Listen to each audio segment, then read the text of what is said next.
Today I'd like to demonstrate the termination of one of our new connectors. This is a no braid trim connector, otherwise known as Advantage Plus, and is denoted on the part number by a suffix of X. This particular connector is an end male for LMR 600. It would be our EZ-600-TM-X. And just as with all terminations, the best place to start is with a nice clean square cut in the cable. So you can take our CCT01 tool, get an inch or two back from the end of the cable, put a little downward pressure on the blade, then spin the blade around the cable without putting too much force. Just let it scribe through the jacket and the braid material. What you're going to do is you're going to put a nice clean square cut in the cable. It's a great place to start for any termination. At that point, we put a little bit of bend in the cable, so you got something to grab onto. You take your adhesive lined Adams shrink boot, slide it over the cable, slide the ferrule over the cable. You take your CST-600 tool, use side one. You want to take a look in the back of side one, make sure there's no material stuck in there. Place it over the cable until it stops positively on the cable.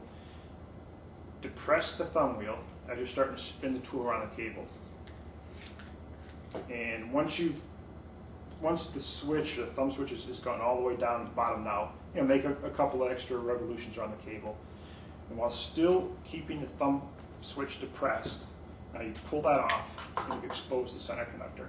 And you may end up with a little bit of film on the center conductor, because with all of our LMR cables, we apply a thin polyethylene film with adhesive onto the center conductor so that we prevent moisture ingress along the center conductor of the cable. So you may need to just remove that little bit of film there. Sometimes it'll come off with that pellet, but sometimes it won't. In this case, there was a little bit of film left there. At this point, you flip the tool around, CST-600, to side 2, and there's a thumb wheel here. And this thumb wheel has two settings, clamp and crimp. In this case, we're using a straight crimp connector. We're going to set it for crimp. So set it to crimp, lock the thumb wheel in place. Place the tool over the cable. It's going to be just like an old-fashioned pencil sharpener. You start spinning this tool around the cable, and that jacket material is going to just be cut away. You don't have to worry about overdoing it. It's going to stop on its own. So you just spin it until it spins freely, like so. You back that tool off, and you're all set there.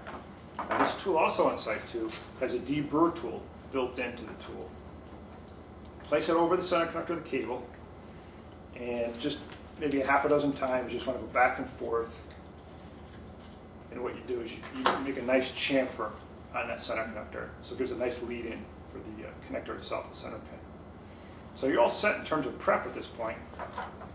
Now here you have your connector, your no braid trim connector. Just as with the Advantage series, it's tri-metal plated, it has the ribs in the back, so it helps with a landing area for the shrink boot and weather sealing. Composite coupling nut, half knurl, half hex. You take your braid wires and you pull them back. You don't comb them out, just pull them back a little bit. This connector is going to fit very snugly onto the cable, and that's intended, in terms of good, stable performance. You want a nice snug fit over the outer tape there. Just push it and turn it until it stops, it bottoms out. Those gold-plated beryllium spring fingers now are over the top of that center conductor.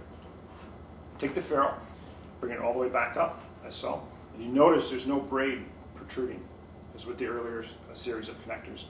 Pull that back. It's been designed so that there's no braid trim necessary. At that point, you're all ready to crimp. You can take our HX crimp handle with 3190-203 crimp dies. You open it up. This type of tool is designed that once you start crimping, you have to complete the crimp. You want to crimp as close to the back of the connector as possible. And those ribs are great. They can be used as a guide. So you bring that tool right up to the back of the ribs there.